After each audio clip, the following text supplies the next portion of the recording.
ಅಸ್ಸಲಾಮಲೈಕುಮ್. ಎಲ್ಲರಿಗೂ ನಮಸ್ಕಾರ. ಎಲ್ಲರೂ ಹೇಗಿದ್ದೀರಾ? ನಾನು ತುಂಬಾ ಚೆನ್ನಾಗಿದ್ದೀನಿ. ನೀವೆಲ್ಲ ಹೇಗಿದ್ದೀರಾ? ನೀವು ಕೂಡ ಚೆನ್ನಾಗಿದ್ದೀರಾ ಅಂದ್ಕೊಂಡಿದ್ದೀನಿ. ನಾನು ಕೂಡ ತುಂಬಾ ಚೆನ್ನಾಗಿದ್ದೀನಿ. ಯಾರೆಲ್ಲ ನನ್ನ ವಿಡಿಯೋನ ನೋಡ್ತಾ ಇದ್ದೀರಾ, ಸಬ್ಸ್ಕ್ರೈಬ್ ಮಾಡ್ಕೊಂಡು ವಿಡಿಯೋ ನೋಡ್ತಾ ಇದ್ದೀರಾ, ಲೈಕ್ನ ಕೊಡ್ತಿದ್ದೀರಾ, ಕಮೆಂಟ್ನ ಕೊಡ್ತಿದ್ದೀರಾ, ಎಲ್ಲರಿಗೂ ತುಂಬ ಥ್ಯಾಂಕ್ಸ್. ಎಲ್ಲರಿಗೂ ತುಂಬಾ ಧನ್ಯವಾದಗಳು.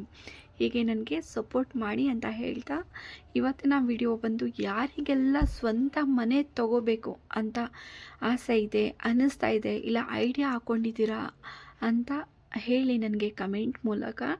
ಎಲ್ಲರಿಗೂ ಕೂಡ ಆಸೆ ಅನ್ನೋದಿರುತ್ತೆ. ಎಲ್ಲರಿಗೂ ಕೂಡ ಬಡವರಾಗಲಿ, ಮಿಡಲ್ ಕ್ಲಾಸ್ ಜನ ಆಗಲಿ, ಯಾರೇ ಒಬ್ಬರಾಗಲಿ, ಪ್ರತಿಯೊಬ್ಬರಿಗೂ ಆಸೆ ಅನ್ನೋದು ಸ್ವಂತ ಮನೆ ಮಾಡ್ಕೋಬೇಕು ಅಂತ ಆಸೆ ಇದೆ. ಬಟ್ ಒಬ್ರಿಗೆ ಸಾಧ್ಯವಾಗುತ್ತೆ, ಒಬ್ರಿಗೆ ಸಾಧ್ಯವಾಗಲ್ಲ. ಅದಕ್ಕೋಸ್ಕರ ಕೊರಗಬೇಕು ಅಂತ ಏನೂ ಇಲ್ಲ. ಇವಾಗ ತುಂಬ ಕಡೆ, ಇವಾಗ ಹಳ್ಳಿಗಳಲ್ಲಿ ಇದ್ದರೆ ನಿಮಗೆ ತುಂಬ ಕಡೆ ಸಹಾಯ ಆಗುತ್ತೆ. ಯಾಕೆಂದರೆ ಗೌರ್ಮೆಂಟ್ ಕೂಡ ಸಹಾಯ ಮಾಡ್ತಾ ಇದ್ದಾರೆ, ಅವ್ರ ಕಡೆಯಿಂದನೂ ಕೂಡ ಸಹಾಯ ಆಗುತ್ತೆ. ಅದು ಕೂಡ ನನ್ನ ಹತ್ರ ಆಗ್ತಾ ಇಲ್ಲ ಅಂತ ಹೇಳಿದ್ರೆ ಹೀಗೆ ಮಾಡಿ, ನೀವು ಒಂದು ಇಷ್ಟು ಅಮೌಂಟನ್ನ ತೊಗೊಂಡು ನಾನು ಚಿಕ್ಕದಾಗಿ ಮನೆ ಕಟ್ಕೋತೀನಿ, ನಂದು ಅಂತ ಇರಲಿ. ಇವಾಗ ನನ್ನ ಸ್ವಂತ ಊರಲ್ಲಿ ನಂದು ಅಂತ ಸ್ವಂತ ಮನೆ ಇರಲಿ, ನಾನು ಬಡವರಾದರೂ ಪರವಾಗಿಲ್ಲ, ಚಿಕ್ಕ ಮನೆ ಇರಲಿ ಅಂತ ಅಂದ್ಕೊಳ್ಳೋರು ಈ ಥರ ಸೇವಿಂಗ್ಸ್ ಮಾಡಿ. ಯಾವುದಪ್ಪ ಅಂತ ಹೇಳಿದ್ರೆ, ಒಂದಿಷ್ಟು ಇವಾಗ ನೀವು ಸಂಪಾದನೆ ಮಾಡ್ತಿದ್ದೀರಾ, ಒಂದು 20,000-30,000 ಸಂಪಾದನೆ ಮಾಡ್ತಾ ಇದ್ದೀರಾ ಅಂತ ಹೇಳಿದ್ರೆ, ನೀವು ಒಂದು 5 ವರ್ಷ ಪ್ಲ್ಯಾನಿಂಗ್ ಮಾಡ್ಕೊಳ್ಳಿ. 5 ವರ್ಷದಲ್ಲಿ ನನಗೆ ಮನೆ ಕಟ್ಟಬೇಕು, ಆಲ್ರೆಡಿ ನನಗೆ ಸೈಟ್ ಇದೆ ಅನ್ನೋರು ಒಂದು 5 ವರ್ಷ ಪ್ಲ್ಯಾನಿಂಗ್ ಮಾಡ್ಕೊಳ್ಳಿ. ಸಾಲ ಮಾಡ್ಕೊಳ್ಳೋಕೆ ಹೋಗಬೇಡಿ. ಯಾಕೆಂದರೆ ಸಾಲ ಮಾಡಿಕೊಂಡ್ರೆ ತುಂಬ ತೀರ್ಸೋಕ್ಕೆ ಕಷ್ಟ ಆಗುತ್ತೆ. ಪ್ಲ್ಯಾನಿಂಗ್ ಮಾಡಿಕೊಂಡ್ರೆ 5 ವರ್ಷ, ಸಾಲ ಮಾಡಿಕೊಂಡ್ರೆ ಜೀವನ ಪೂರ್ತಿ ಸಾಲ ಕಟ್ಟಿ, ಬಡ್ಡಿ ಕಟ್ಟಿ ಅದರಲ್ಲೇ ಮುಳುಗೋಗ್ತೀವಿ. ಪ್ಲ್ಯಾನಿಂಗ್ ಮಾಡ್ಕೊಳ್ಳಿ. ಒಂದು 5 ವರ್ಷ ಲೇಟ್ ಆದರೂ ಪರವಾಗಿಲ್ಲ, ಪ್ಲ್ಯಾನಿಂಗ್ ಮಾಡಿಕೊಂಡು ನೀವು ಮನಿ ಸೇವಿಂಗ್ಸ್ನ ಮಾಡ್ಕೊಳ್ಳಿ. ಒಂದಿಷ್ಟು ನೀವು ಜ್ಯುವೆಲ್ಲರಿ ಮೇಲೆ ಇನ್ವೆಸ್ಟ್ ಮಾಡಿ, ಒಡವೆಗಳನ್ನ ತೊಗೊಳ್ಳಿ. ಒಡವೆ ಚೀಟಿನ ಕಟ್ಕೊಂಡೋಗಿ ತಿಂಗಳು ಒಟ್ಟಿಗೆ ನೀವು ಒಡವೆ ತೊಗೋಬೇಕು ಅಂದರೆ ಆಗಲ್ಲ. ಒಡವೆ ಚೀಟಿನ ಕಟ್ಕೊಂಡು ಹೋಗಿ ತಿಂಗಳು ಕಟ್ಕೊಂಡೋದ್ರೆ ನಿಮಗೆ ಅದರಲ್ಲೂ ಕೂಡ ಸೇವಿಂಗ್ಸ್ ಆಗುತ್ತೆ. ಆದರೆ 1 to ಡಬಲ್ ನಿಮಗೆ ಸಿಗುತ್ತೆ. ನೀವು ಮನೆ ಕಟ್ಟೋ ಟೈಮಲ್ಲಿ ಅದನ್ನು ಮಾರಿ ನೀವು ದುಡ್ಡನ್ನು ತೊಗೋಬೋದು. ಇಲ್ಲ ಚೀಟಿ ಫಂಡ್ ಅಂತ ನಾವು ಏನು ಹೇಳ್ತೀವಿ, ಅದ್ರ ಮೇಲೆ ಇನ್ವೆಸ್ಟ್ ಮಾಡಿ, ಅದನ್ನು ಕಟ್ಕೊಂಡು ಹೋಗಿ. ಎಲ್ಲ ಥರದ್ದು ಸ್ವಲ್ಪ ಕಟ್ಕೊಂಡು ಹೋಗಿ. ಇವಾಗ ಒಡವೆ ತಿಂಗಳಿಗೆ ನೀವು ಒಂದು 6,000 ಕಟ್ಕೊಂಡು ಹೋಗ್ತಾ ಇದ್ದೀರಾ, ಇಲ್ಲ ಒಂದು 7,000 ಕಟ್ಕೊಂಡು ಹೋಗ್ತೀರಾ ಅಂತ ಹೇಳಿದ್ರು ಖಂಡಿತವಾಗ್ಲೂ ಆಗುತ್ತೆ. ಮತ್ತು ಇನ್ನೊಂದು 10,000 ತಗೊಂಡು ನೀವು ಚೀಟಿ ಅಂತ ಕಟ್ಕೊಂಡು ಹೋಗಿ. ಅದು ನಿಮಗೆ ಒಂದು 5 ವರ್ಷದಲ್ಲಿ ನಿಮಗೆ 25,000-30 ಲಕ್ಷವರೆಗೂ ಆಗೋವಷ್ಟು ನೀವು ಪ್ಲ್ಯಾನಿಂಗ್ ಮಾಡ್ಕೊಳ್ಳಿ ಮನೆಗೆ. ಮತ್ತು ಸೈಟ್ ಏನಾದರೂ ಇದ್ದರೆ ನಿಮಗೆ ಸೈಟ್ ಪ್ಲ್ಯಾನಿಂಗ್ ಮಾಡ್ಕೊಳ್ಳಿ. ಸೈಟ್ ಇದೆ ನನಗೆ, ಈ ಥರ ಬಜೆಟಲ್ಲೇ ನನಗೆ ಬೇಕು ಮನೆ, ಇಷ್ಟಲ್ಲೇ ಬೇಕು ಅಂತ ನೀವು ಬಜೆಟ್ ಪ್ಲ್ಯಾನಿಂಗ್ ಮಾಡಿಕೊಂಡು ಮನೆನ ಕಟ್ಕೊಂಡು ಹೋಗ್ಬೋದು. ಕಡಿಮೆ ದುಡ್ಡಿನಲ್ಲೂ ಮನೆನ ಕಟ್ಕೊಂಡು ಹೋಗ್ಬೋದು. ಯಾಕೆಂದರೆ ಸ್ವಂತ ಮನೆ ಅನ್ನೋದು ಎಲ್ಲರಿಗೂ ಕನಸಿರುತ್ತೆ. ಅದನ್ನು ನೆನ್ಸು ಮಾಡ್ಕೋಬೇಕು ಅಂತ ಹೇಳಿದ್ರೆ ಜಾಸ್ತಿನ ಅರಮನೆನೇ ಕಟ್ಕೋಬೇಕು. ಅವ್ರ ಪಕ್ಕದ ಮನೇಲಿ ಅಷ್ಟು ದೊಡ್ಡ ಮನೆ ಕಟ್ಟಿದ್ದಾರೆ, ಅವರು ಅಷ್ಟು ರಿಚಾಗಿ ಕಟ್ಟಿದ್ದಾರೆ ಅಂತ ಆಸೆ ಪಟ್ಕೋಬೇಡಿ. ನಿಮಗೆ ಎಷ್ಟು ಸಾಧ್ಯ ಆಗುತ್ತೆ ಅಷ್ಟು ಕಟ್ಕೊಂಡೋಗಿ. ಯಾಕೆಂದರೆ ನಾವು ಬಾಡಿಗೆ ಮನೆಯಲ್ಲಿ, ಲೀಸ್ ಮನೆಯಲ್ಲಿ ಇರೋದಕ್ಕಿಂತ ಬೆಸ್ಟ್ ಆಪ್ಷನ್ ಅಂತ ಅಂದ್ಕೋಬೋದು ಸ್ವಂತ ಮನೆ. ಸ್ವಂತ ಮನೇನ ನಾವು ಕಟ್ಕೊಂಡು ಹೋದರೆ ಏನೋ ಒಂಥರ ನೆಮ್ಮದಿ. ನಮ್ಮದು ಎಲ್ಲೂ ಹೋಗೋಂಗಿಲ್ಲ, ಯಾರ ಹತ್ರನೂ ನಾವು ಏನೇನೋ ತಿಂದರೂ ಕೂಡ ನಮ್ಮ ಸ್ವಂತ ಮನೆಯಲ್ಲಿ ನಾವು ಆರಾಮಾಗಿರ್ಬೋದು. ನೆಮ್ಮದಿ ಅನ್ನೋದು ಸಿಗುತ್ತೆ ಅಂತ ಹೇಳಿದ್ರೆ ಹೌದು, ಖಂಡಿತವಾಗ್ಲೂ ಸ್ವಂತ ಮನೆಯಲ್ಲಿ ನೆಮ್ಮದಿ ಅನ್ನೋದು ಸಿಗುತ್ತೆ. ಈ ಥರ ಪ್ಲ್ಯಾನಿಂಗ್ ಕೂಡ ಮಾಡ್ಕೊಂಡು ಹೋಗಿ. ಗೋಲ್ಡ್ ಮೇಲೆ ಜಾಸ್ತಿ ಇನ್ವೆಸ್ಟ್ ಮಾಡಿ. ಇವಾಗ ನೋಡಿ, ಗೋಲ್ಡು ಹೋದ ವರ್ಷ ನಮಗೆ 6,000 ಚಿಲ್ಲರೆ ಇತ್ತು. ಈ ವರ್ಷ ಸಡನ್ ನಮಗೆ ಏಕ್ದಮ್ 8,000 ಚಿಲ್ಲರೆ ಆಗೋಗಿದೆ. ಇನ್ನು ನಾವು 5 ವರ್ಷ ಪ್ಲ್ಯಾನಿಂಗ್ ಮಾಡ್ತೀವಿ ಅಂದರೆ 10,000, 12,000, 13,000 ಆ ಥರ ಆಗಿರುತ್ತೆ. ತಿಂಗಳಿಗೆ ನಾವು ಇಲ್ಲ ಅಂದರೂ ನಾವು ಒಂದು 20 ಗ್ರಾಮ್ ತೊಗೊಂಡೋದ್ರೂ ಕೂಡ ನಮಗೆ ಎಷ್ಟು ಲಾಭ ಸಿಗುತ್ತೆ ಅನ್ನೋದನ್ನ ನೀವೇ ಯೋಚನೆ ಮಾಡ್ಬೋದು. ಲಾಭ ಅಂತ ತುಂಬ ಸಿಗುತ್ತೆ ನಮಗೆ.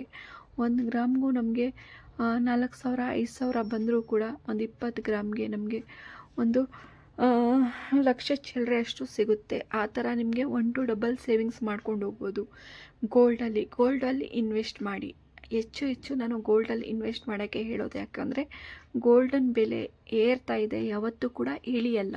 ಅದಕ್ಕೋಸ್ಕರ ನಾವು ಒಂದು 5 ವರ್ಷ 2 ವರ್ಷದಿಂದ ನಾವು ಕಡಿಮೆ ರೇಟಿಗೆ ನಾವು ತೊಗೊಂಡಿರ್ತೀವಿ. ಅದೇ ನಾವು ಒಡವೆನ ಇವಾಗೆ ಸೇವ್ ಮಾಡ್ಕೊಂಡು ಬಂದಿದ್ರೆ ಅದೇ ನಮಗೆ 1 to ಡಬಲ್ ಆಗಿರುತ್ತೆ ಒಡವೆ ರೇಟ್. ಅದಕ್ಕೋಸ್ಕರ ನಾನು ಹೇಳೋದು ಗೋಲ್ಡ್ ಮೇಲೆ ಇನ್ವೆಸ್ಟ್ ಮಾಡಿ. ಮನೆ ಕಟ್ಟಬೇಕಾದ್ರೂ ಗೋಲ್ಡ್ ಮೇಲೆ ಇನ್ವೆಸ್ಟ್ ಮಾಡಿ. ನಿಮಗೆ ಆದರೆ ಸಾಧ್ಯವಾದಷ್ಟು ಅದನ್ನು ಅಡ ಇಟ್ಬಿಟ್ಟು ನೀವು ಮನೆ ಕಟ್ಟೋಕ್ಕೆ ಪ್ರಯತ್ನ ಪಡಿ. ಇಲ್ಲ ಆಗಲ್ಲ, ನಾನು ಮನೆ ಕಟ್ಟೋಕ್ಕೋಸ್ಕರನೇ ನಾನು ಗೋಲ್ಡ್ ಸೇರಿಸಿರೋದು ಅಂತ ಅಂದರೆ ಒಳ್ಳೆ ಕಡೆ ಹೋಗಿ ಅದನ್ನು ಮಾರಿ ಮನೇನ ಕಟ್ಬೋದು. ಯಾಕೆಂದರೆ ಗೋಲ್ಡ್ ಮಾರಿ ಮನೆ ಕಟ್ಟೋದ್ರಿಂದ ಪ್ರಾಬ್ಲಮ್ ಆಗುತ್ತೆ, ಬೇಜಾರಾಗುತ್ತೆ ಅಂದರೆ ಖಂಡಿತವಾಗ್ಲೂ ಇಲ್ಲ. ಗೋಲ್ಡ್ ಮಾರಿ ನೀವು ಯಾವುದೇ ಥರದ ನಷ್ಟನ ಮಾಡ್ಕೋತಾ ಇಲ್ಲ, ಓಕೆನಾ, ಲಾಭ ಮಾಡ್ಕೋತಾ ಇದ್ದೀರಾ. ಮನೆ ಅನ್ನೋದು ನಷ್ಟ ಏನಿಲ್ಲ, ಮನೆಯೂ ಕೂಡ ಲಾಭದಾಯಕ ಒಂದು ಅಂತ ಹೇಳ್ಬೋದು. ಮನೆಗೆ ಹಾಕೋದ್ರಿಂದ ಅದು ಏನು ಕೂಡ ನಿಮಗೆ ನಷ್ಟ ಆಗಲ್ಲ. ಸ್ವಂತ ಮನೆ ನೀವು ಸಾಲ ಇಲ್ಲದೇ ಮನೇನ ಮಾಡೋದ್ರಿಂದ ಯಾವುದೇ ರೀತಿ ನಷ್ಟ ಆಗಲ್ಲ. ಇವತ್ತಲ್ಲ ನಾಳೆ ನೀವು ಸ್ವಲ್ಪ ಮತ್ತೆ ನೀವು ಗೋಲ್ಡ್ ಸೇವಿಂಗ್ಸ್ ಮಾಡ್ಕೊಂಡು ಹೋಗೋದ್ರಿಂದ ಗೋಲ್ಡ್ ಸೇವಿಂಗ್ಸ್ ನಿಮಗೆ ಆಗುತ್ತೆ. ಮನೆ ಮೇಲೂ ಇನ್ವೆಸ್ಟ್ ಮಾಡೋದ್ರಿಂದ ಯಾವುದೇ ರೀತಿ ನಷ್ಟ ಆಗಲ್ಲ. ಈ ಥರ ಸೇವಿಂಗ್ಸ್ ಮಾಡ್ಕೊಂಡು ಹೋಗ್ಬೋದು.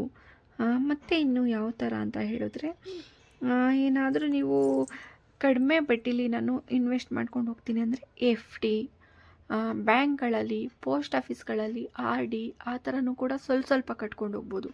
ಅದನ್ನು ಕೂಡ ನಿಮಗೆ ಸ್ವಲ್ಪ ಮಟ್ಟದಲ್ಲಿ ಬಡ್ಡಿ ಸೇರಿಸ್ಕೊಟ್ಟಿದ್ರೂ ಕೂಡ ನಿಮಗೆ ನಂಬಿಕೆ ಅನ್ನೋದು ಇರುತ್ತೆ.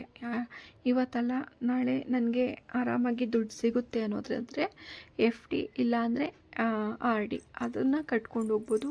ಅದನ್ನು ಕೂಡ ಒಂದು ಜಸ್ಟ್ ನೀವು 1,000ಇಂದ ಸ್ಟಾರ್ಟ್ ಮಾಡಿ. ಅದರಲ್ಲೂ ಕೂಡ ಸ್ವಲ್ಪ ಅಮೌಂಟನ್ನು ಸಿಗುತ್ತೆ. ಅದಾದಮೇಲೆ ನೀವು ಕೆಲಸಕ್ಕೆ ಹೋಗ್ತಾ ಇದ್ದೀರಾ ಅಂತ ಹೇಳಿದ್ರೆ ಇವಾಗ ವರ್ಷ ಹೇಗೆ ಬೆಲೆ ಏರಿಕೆ ಆಗುತ್ತೆ, ನಿಮ್ಮ ಸ್ಯಾಲ್ರಿನೂ ಕೂಡ ಇಂಪ್ರೂವ್ಮೆಂಟ್ ಮಾಡ್ಕೊಂಡು ಬರಬೇಕು. ಯಾವುದೇ ಥರ ಕೆಲಸ ಮಾಡಿದ್ರೂ ಕೂಡ ನೀವು ಇಂಪ್ರೂವ್ಮೆಂಟ್ ಮಾಡ್ಕೊಂಡು ಬರಬೇಕು. ಎಲ್ಲಿದ್ದೀರಾ ಅಲ್ಲೇ ಇರಬಾರ್ದು.